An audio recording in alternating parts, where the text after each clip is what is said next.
बड़ी खबर का मुस्तफा कमाल के बयान पर बोले जितेंद्र सिंह। जगमोहन जी पर इल्जाम लगाया जा रहा है।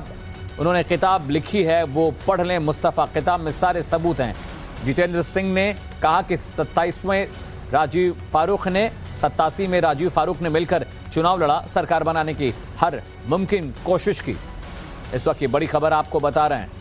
फिल्म कश्मीर फाइल्स पर सियासत और तेज हो चली है। इस बीच मुस्तफा कमाल के बयान पर जितेंद्र सिंह, जो कि केंद्रीय मंत्री हैं, उन्होंने कहा कि उस वक्त जगमोहन पर इल्जाम लगाना ठीक नहीं है, क्योंकि सरकार में जो लोग थे, जगमोहन ने कश्मीर की तमाम हालतों के बारे में उनको वाकिफ कराया था। हमारे साथ आज मौजूद हैं केंद्रीय मंत्री डॉक्टर जितेंद्र सिंह।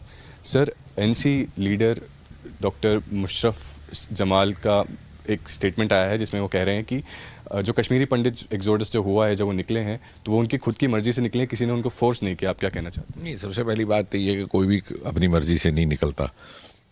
मैंने उस समय भी ये बात इन्होंने 1990 के दशक में भी कही थी, नेशनल कॉन्फ्रेंस कांग्रेस में, कि अपनी मर्जी से जा रहे हैं। और ये भी कहा था इसलिए जा रहे हैं कि जगमोहन जी ने कहा कि आप जाइए, वहाँ पर आपको मुफ्त प्लॉट मिलेंगे दिल्ली और जम्मू में। मैंने उस समय मोहसिन भोपाली एक बंटवारे के समय के शायर रहे, जब हिंदुस्तान पाकिस्तान का बंटवारा हुआ, तो उनका एक शेर मैंने तब सुनाया था कि बेसबब लोग बदलते नहीं मनसक अपना, तुमने देखा है जलता हुआ नशेमन अपना। तो इस तरह की संवेदनहीनता की बातें वो व्यक्ति कर सकता है जो कभी इस बात की कल्पना ही न कर सके कि अगर उसके घर को आग लग जाए तो कैसा दृश्य होगा।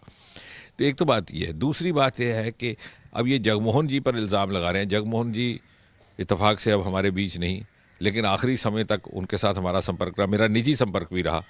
उन्होंने एक किताब लिखी है बड़ी खूबसूरत, माई फ्रोजन टर्बुलेंस। अपने स्वर्गवास से 2-3 साल पहले उसकी लेटेस्ट एडिशन आई। उन्होंने उसकी मेरे साथ चर्चा भी की, मुझे अपनी कॉपी उनके पत्र के साथ भी दी। यदि ये वो पढ़ लें तो मुझे लगता है एविडेंस बेस्ड पूरा घटनाक्रम उसमें मौजूद है। जब तक जगमोहन घाटी में पहुँचे तब तक फारूक अब्दुल्ला के नेतृत्व की सरकार ने इस तरह का वहाँ पर दृश्य पैदा कर दिया था कि उसको संभालना मुश्किल था, बल्कि जगमोहन ने आकर के उसको संभालने का प्रयास किया। हुआ क्या था कि 1987 के चुनाव में इन्होंने गड़बड़ की, रिगिंग की। उस समय नेशनल कॉन्फ्रेंस और कांग्रेस एकजुट थे, राजीव फारूक एकॉर्ड था। ये सुनिश्चित करने के लिए कि फारूक अब्दुल्ला बहुमत से कंफर्टेबली मार्जिन से दोबारा मुख्यमंत्री बने, एक सरकारी तंत्र का इस्तेमाल करके कुछ एक उम्मीदवारों को हरा दिया गया, जो मुख्य तौर पर मुस्लिम यूनाइटेड फ्रंट, एक उस समय राजनीतिक दल गठित हुआ था जिसे मफ भी कहा जाता था, MUF, उनको हराया गया।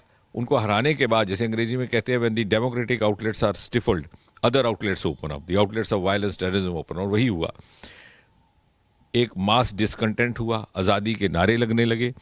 और जो उस समय के आतंकी गुट थे, प्रमुखता से जम्मू कश्मीर लिबरेशन फ्रंट, यासीन मलिक इत्यादि, उनको इसका लाभ मिला। और जब वो इसका इस्तेमाल करने लगे, जब सिलेक्टिव किलिंग्स शुरू भी होने लगी, जब वो बार बार इश्तिहार लगाने लगे सड़कों पर, गलियों में, बाज़ारों में, कि यहाँ से कश्मीरी पंडित चूक कर जाएं, सिख समुदाय के लोग चूक कर जाएं, तो फारूक अब्दुल्ला की सरकार ने तब भी आंखें मींद के रखी। मैं तो ये कहूँगा कि tactically they were supporting them by not acting against them, क्योंकि इनको लगता था कि हम अपीजमेंट की पॉलिसी पर चल के, ये हमारा वोट बैंक है, इसको रिझाए रखें। और जब तक जगमोहन आए तब तक हालात इतने बिगड़ चुके थे कि मुझे लगता है फारूक साहब खुद ही यहाँ से भागना चाहते थे। और उसके बाद तो वो फिर लंदन चले गए। और जब तक उनको 1996 में फिर से चुनाव हुआ, तब तक तो कहीं दिखा ही नहीं। तो ऐसी बातें ऐसे पार्टी के नेताओं के द्वारा कही जाएं जो संकट के समय अपने ही क्षेत्र को छोड़ करके चले गए हों, मुझे नहीं लगता शोभा देती। और आज का युवा इतना जागरूक है, और जैसे मैंने कहा कि सारा कुछ लिखित में उपलब्ध है, इन बातों का अब कोई माने नहीं। शुक्रिया सर हमसे बात करने के लिए। वीडियो जर्नलिस्ट विमल गोथवाल के साथ नुकुल जशोरिया, टाइम्स नाउ नवभारत। और इस